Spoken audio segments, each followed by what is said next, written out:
तो शुरुआत कर रहे थे राजस्थान रॉयल्स से। देखो हाथ में भाई पेन है तो लिखने के लिए भाई एनालिसिस कर रहे हैं, तो बता रहा हूं। देखो सबसे पहले बताऊं, देखो टोटल इस टीम के पास बल्लेबाजी बताऊं, देखो राइट हैंडेड बल्लेबाजों की संख्या बताऊं तो देखो इस टीम के पास टोटल राइट हैंड बल्लेबाज हैं कुल मिलाकर 3।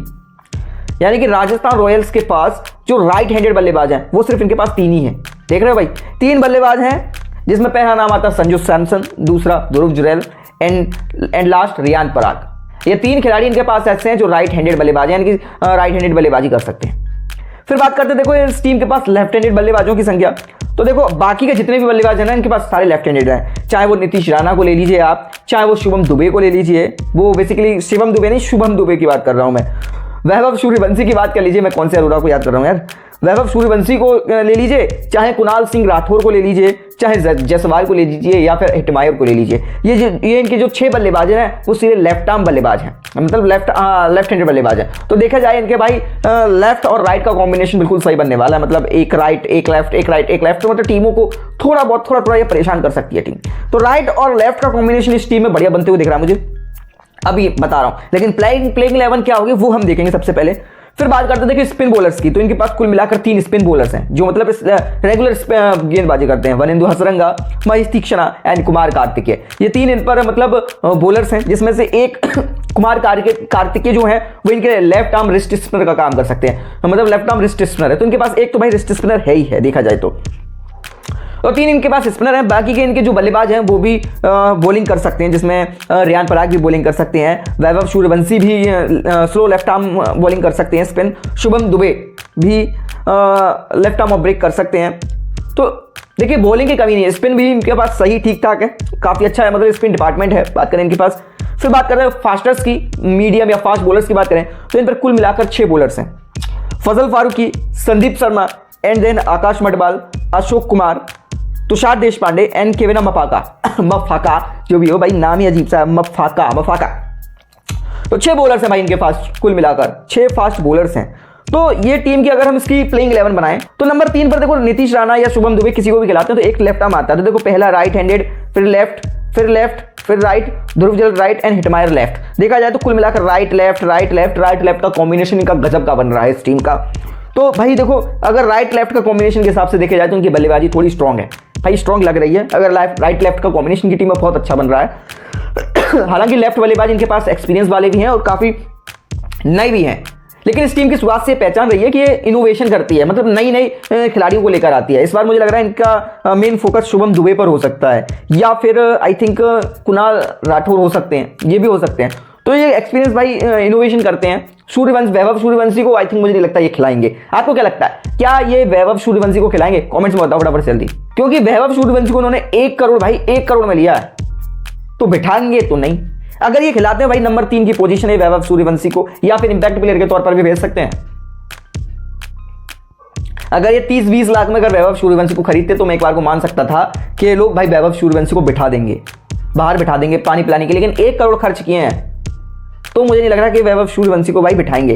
ये एज अ इंपैक्ट प्लेयर भी खिला सकते हैं या नंबर 3 पर भी खिला। नंबर 3 पर मुझे नहीं लगता नीतीश राणा के जगह पर भेजेंगे। नीतीश राणा को भाई बहुत एक्सपीरियंस बंदा भाई नीतीश राणा। तो शुभम दुबे का भी थोड़ा सा मुझे मुश्किल लग रहा है, नीतीश राणा का 100% कंफर्म लग रहा है, और Shubham Dube as a impact player भी आ सकते हैं। देखो स्पिन डिपार्टमेंट की बात करें तो इनके पास स्पिन भी ठीक ठाक है, ऐसा नहीं कह सकते कि बड़ा तगड़ा स्पिन विभाग है, इनके पास ठीक ठाक स्पिन विभाग है, पहले की कंपैरिजन में लो है लेकिन काम चलाऊ है। हमें याद रखना होगा कि भाई चेन्नई भी लगभग इसी तरीके के स्पिन डिपार्टमेंट के साथ गई थी पिछले सीजन। तो काम चलाऊ स्पिन विभाग इनके पास है, इस तरीके से नहीं कह सकते, इस तरीके से टीम नहीं जाएगी कि भाई हम पे तो स्पिनर है ही नहीं, हम क्या करें। तो ऐसा इनके साथ नहीं होने वाला, स्पिन विभाग इन पर ठीक ठाक है। हालांकि चहल अश्विन को रिप्लेस कर देने वाले बॉलर्स इनके पास अवेलेबल नहीं है, लेकिन उनकी जगह थोड़ा बहुत काम चलाने वाले स्पिन विभाग है इनके पास। रियान पराग भी बॉलिंग कर सकते हैं इनके लिए, तो देखा स्पिन इनका काम कर जाएगा। फास्टर्स की बात करें तो देखो यहाँ पर इनकी बात करें, पिछली बार इनके पास कॉम्बिनेशन था Trent Boult, Sandeep Sharma and Nandre Burger या आवेश खान। मेरे एक समझ नहीं आया इन लोगों ने नांद्रे बर्गर को क्यों नहीं खरीदा। भाई एक सीजन इनके लिए अच्छी गेंदबाजी कर चुका है तो दोबारा खरीद लेना चाहिए था ना। नांद्रे बर्गर को इन्होंने नहीं खरीदा, अब देखते हैं अनसोल्ड हुआ है Nandre Burger, I think unsold है दोस्तों। संदीप शर्मा ट्रेंट बोल्ट की जगह जोफ्रा रिप्लेस कर देंगे, संदीप शर्मा हैं, आवेश की जगह देश पांडे काम कर सकते हैं। तो फास्ट तो इनका पास सही है, ज्यादा मतलब कमी नहीं दिखा सकते आपके भाई बिल्कुल एकदम कमी आ गई है, वैसा नहीं है, ठीक ठाक है। जोफ्रा ट्रेंट की जगह आ गए, संदीप शर्मा थे ही पहले, और आवेश की जगह तुम्हारे देश पांडे आ सकते हैं, आकाश मडवाल आ सकते हैं। तो आवेश खान जिस तरीके का काम कर रहे थे टीम के लिए, वैसा आकाश मडवाल और देश पांडे भी कर सकते हैं। तो पेसर टीम तो भाई इनकी सही है। संदीप शर्मा को जो भी लोग हल्के में ले रहे हैं भाई, देखो संदीप शर्मा हल्का गेंदबाज नहीं है, भले ही एक सीजन ये अनसोल्ड रहा था, राजस्थान ने लेकर आया था। देखो इसकी बराबरी लगभग तगड़ी है भाई। देखो जहां तक मैंने देखा भाई, जसप्रीत बुमराह की बराबरी का बॉलर माना जाता टक्कर का। हालांकि इसे उसको लाइमलाइट नहीं मिली भाई, फेम नहीं मिला, मतलब जगह नहीं मिली, मौके ज्यादा नहीं मिले, वो एक अलग बात है। लेकिन गेंदबाजी डेथ ओवर्स में काफी जबरदस्त करता है बंदा, और हम सब लोग देख चुके हैं, ऐसा नहीं है कि हम सब लोगों ने देखा ना हो। तो फास्ट गेंदबाजी इनकी काफी सही है, बिल्कुल नहीं, ऐसी नहीं कह सकते कि भाई बेकार हो गई, पहले से ठीक ठाक है, पहले जैसी ही है।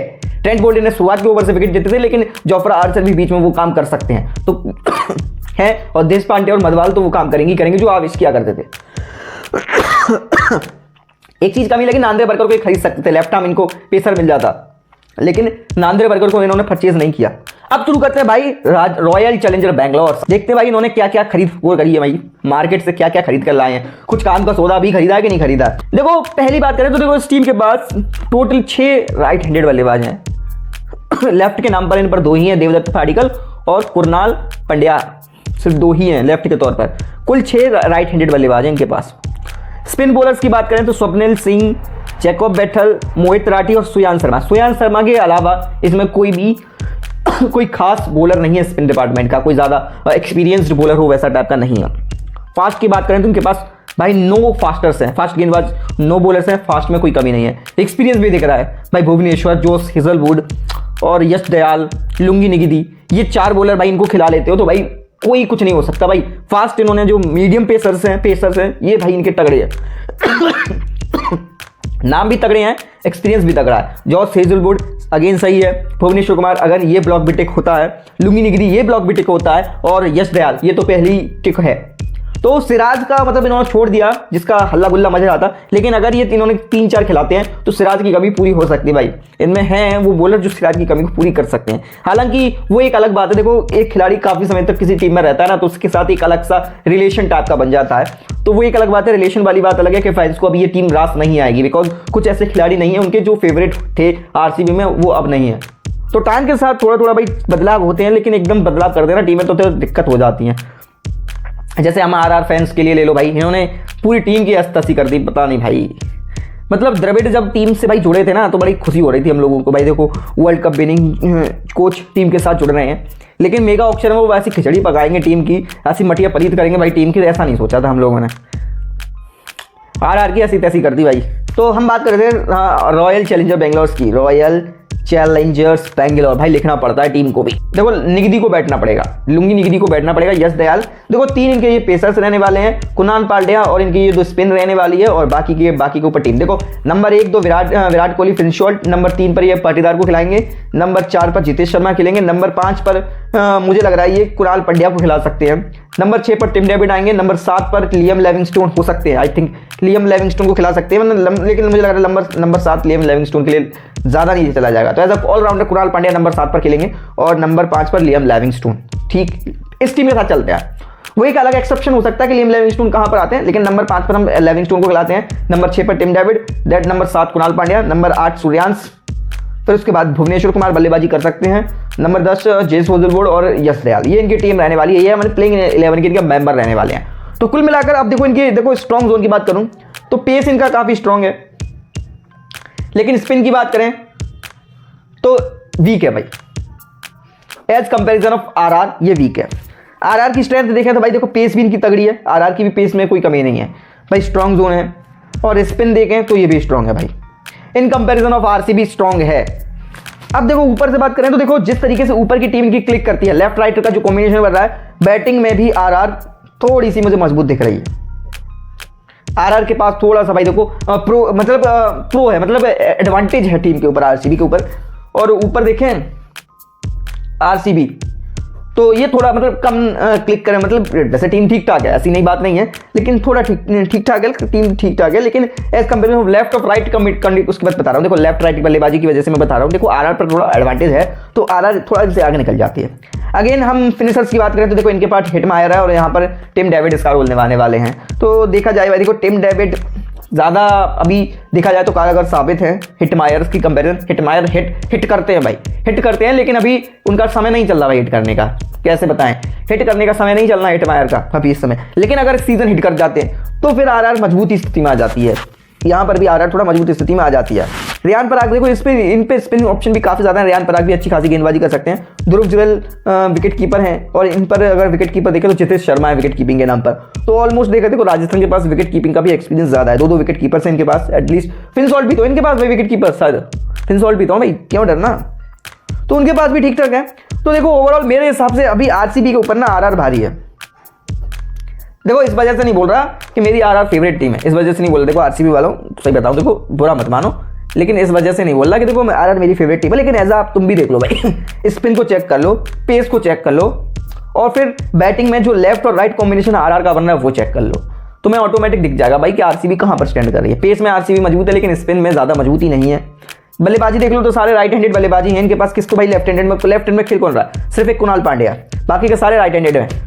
तो किसी भी टीम को टारगेट करना, इस टीम आरसीबी को टारगेट करना इजी रहने वाला है। मतलब सारे राइट हैंडेड हैं तो बड़ी इजीली टारगेट कर पाएंगे। लेकिन आरआर के लिए लेफ्ट राइट का जो कॉम्बिनेशन बन रहा है, एक लेफ्ट एक राइट, एक लेफ्ट एक राइट, उसकी वजह से थोड़ा सा दिक्कत आएगी टीमों को। बॉलर्स के लिए तंग करना थोड़ा सा मुश्किल रहेगा बल्लेबाजों को। तो आरआर के पास ये एक क्लोज कॉइन है। तो ओवरऑल देखो ये था इनका टीम जो था जैसा बना है। तो देखो अब बात करूं पहले के मुकाबले, देखो आरसीबी की टीम पहले के मुकाबले थोड़ी मजबूत स्थिति में आई है। पिछले सीजन के मुकाबले देखा जाए, हालांकि इन्होंने विल जैक्स को खो दिया। ये विल जैक्स को ले सकते थे, पता नहीं क्यों नहीं गए पीछे विल जैक्स के। इनके हाथ में था भाई विल जैक्स, इन्होंने मना कर दिया। क्यों कर दिया, क्यों ही किया पता नहीं। क्या विल जैक्स ने कोई लड़ाई वड़ाई हो गई थी क्या? तो देखा जाए दोनों टीमें ऑन द पेपर मजबूत हैं। आरआर पहले से डाउन है, लेकिन इतना भी डाउन नहीं कि जैसे आप बिल्कुल अंडर एस्टिमेट कर दो टीम को। अंडर एस्टिमेट करने वाली टीम नहीं है, आपको बता दो। देखो आरआर, जितनी भी लोग बोल रहे हैं, देखो आरआर अभी भी अंडर एस्टिमेट नहीं करी जा सकती, इतनी टीम तो इनके पास है। आरसीबी की बात करें तो पिछले साल के देखा जाए कंपैरिजन में तो इस साल की टीम बेटर लग रही है। डुप्लेसी का रिप्लेस फिनसॉल्ट है, तो पिछले कंपैरिजन में ये टीम मजबूत है। और बैकअप ऑप्शन की बात करें तो दोनों ही टीम के पास बैकअप नहीं है। आरसीबी के पास भी ना मुझे बैकअप दिख रहे, ना ही इस आरआर के पास भी बैकअप दिख रहे। बैकअप के तौर पर बड़ा नाम इन दोनों ही टीमों के ऊपर नहीं है। अगर कोई भी बीच में चोटेड होता है इस टीम की, मतलब गड्ढे में जाना इन टीमों को, दोनों को, मतलब बहुत मुश्किल हो जाएगा इनके लिए भाई। डेविड वार्नर अनसोल्ड रहा, जॉनी बैरिस्टो अनसोल्ड रहा, बड़े बड़े नाम अनसोल्ड रहे भाई, उनको खरीद लेते। बैकअप तो होता कम से कम आपके पास। और आपको मतलब भाई पता है कि आईपीएल 3 महीने का सीजन रहता है, लगभग 3 महीने खेले जाने वाले। इस बार 74 मैचेस होंगे, लेकिन उससे अगले जो 2 सीजन होने वाले हैं उसमें 84 मैचेस होने वाले हैं। और 74 मैचेस में कोई भी टोटल हो सकता है, ये कोई बड़ी बात नहीं है। तो बैकअप्स दोनों ही टीमों के पास अवेलेबल नहीं है। बैकअप्स में दोनों ही टीमें लैग कर रहे हैं काफ़ी ज़्यादा। तो ना तो आरसीबी के पास बैकअप और ना ही राजस्थान के पास बैकअप।